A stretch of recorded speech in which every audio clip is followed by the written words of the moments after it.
આપ સૌને મારા સાદર પ્રણામ. આપણી આ ચેનલમાં આપ સૌનું હાર્દિક સ્વાગત છે. આજ રોજ શુક્ર પ્રદોષ વ્રત છે. આજે પ્રદોષના સમયે ભગવાન શિવની પૂજા કરવાથી ભોળાનાથ પ્રસન્ન થાય છે.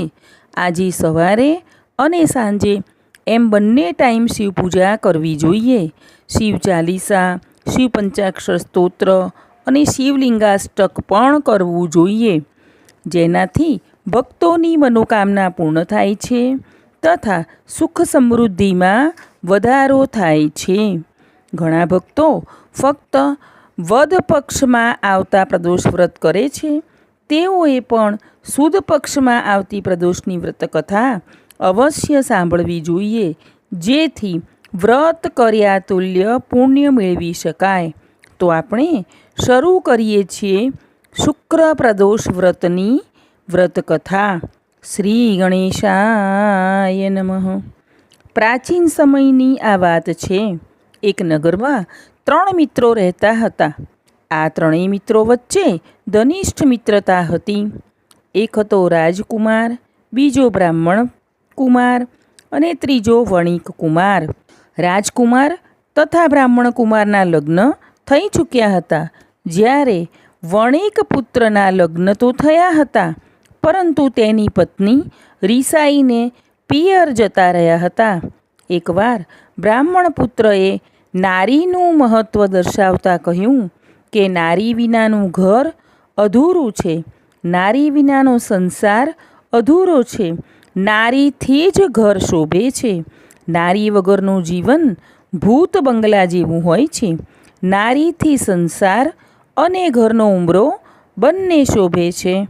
આ બધું સાંભળી વણિક પુત્રને પત્નીને પિયરથી તેડી લાવવાનો વિચાર આવ્યો. તે તો પ્રથમ માતા પિતાને મળવા માટે આવ્યો અને મનની વાત કરી. ત્યારે માતા પિતાએ કહ્યું કે બેટા, તારો આ વિચાર તો ઉત્તમ છે, પરંતુ અત્યારે શુક્ર દેવતા અસ્તાચલ પર છે, માટે શુક્રોદય થાય ત્યાં સુધી તું રાહ જો. પરંતુ વણિક પુત્રએ માતા પિતાની વાત માની નહીં અને પત્નીને લેવા સાસરે પહોંચી ગયો. ત્યાં જઈને પત્નીને લઈ જવાની વાત કરી. ત્યારે સાસુ સસરાએ પણ તેને સમજાવ્યું કે અત્યારે રોકાઈ જાઓ, શુક્રનો ઉદય થાય ત્યારે તમે અમારી દીકરીને તમારે ઘરે લઈ જજો, જેથી તમે બંને સુખી ગૃહસ્થ જીવન પસાર કરી શકો. પરંતુ વણિક પુત્ર તો જીદ કરીને પત્નીને લઈ જવા માટે રવાના થયો. પહેલાંના જમાનામાં આજના જમાના જેવી સુવિધાઓ નહોતી. લોકો કાં તો પગપાળા કાં તો ગાડામાં બેસીને પ્રવાસ કરતા હતા. તેથી વણિક પુત્રે ગાડું જોડ્યું અને ગાડામાં બેસીને ઘરે આવવા નીકળ્યા. પરંતુ રસ્તામાં ગાડાનું પૈડું તૂટી ગયું. પતિ પત્ની બંને ઘાયલ થયા. જેમ તેમ કરીને પૈડું જોડ્યું અને તેઓ આગળ નીકળ્યા. થોડે જ આગળ નીકળ્યા ત્યાં તો તેમને ડાકુઓ મળ્યા અને ડાકુઓએ તેમનું સઘળું ધન તથા દાગીના ચોરી લીધા. ત્યારબાદ પતિ અને પત્ની રડતા કકળતા ઘરે પહોંચ્યા. જેવા ઘરની અંદર પ્રવેશ્યા કે ત્યાં જ પતિને નાગે દંશ માર્યો. વૈદ્યને બોલાવવામાં આવ્યા. વૈદ્યે ઝેર ઉતારવાનો પ્રયત્ન કર્યો, પરંતુ ઝેર આખા શરીરમાં પ્રસરી ગયું હતું.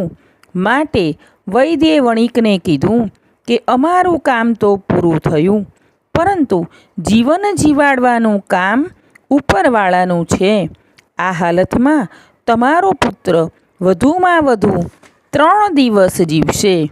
બીજી બાજુ બ્રાહ્મણ પુત્રને આ વાતની ખબર પડી એટલે તે તો તરત જ વણિકના ઘરે ગયો અને પોતાની વિદ્યાના આધારે વણિકને કહ્યું કે તમારો પુત્ર મારો મિત્ર ઘોર સંકટમાં આવી પડ્યો છે, કેમ કે તે તેની પત્નીને શુક્રના અસ્તાચલ સમયે ઘરમાં લાવ્યો છે.